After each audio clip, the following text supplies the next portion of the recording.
ګرانو کتونکو السلام علیکم. زه محمد سلمان همدرد د حق غږ پښتو چینل خبري لنډیز کې ستاسو کوربه اوس تاسو پام را اړوم د مهمو خبرونو لنډیز ته.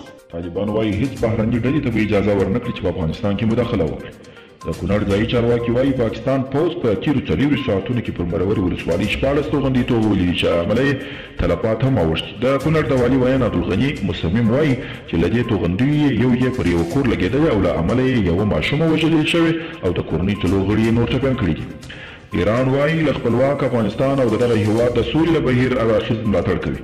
د ایران د پارلمان مشر محمد باقر قالیباف د ملي مصالحې عالي شورا له مشر ډاکټر عبدالله سره کتلي دواړو لورو په افغانستان کې پر روان وضعیت او د سولې پر پروسې بحثونه کړي دي.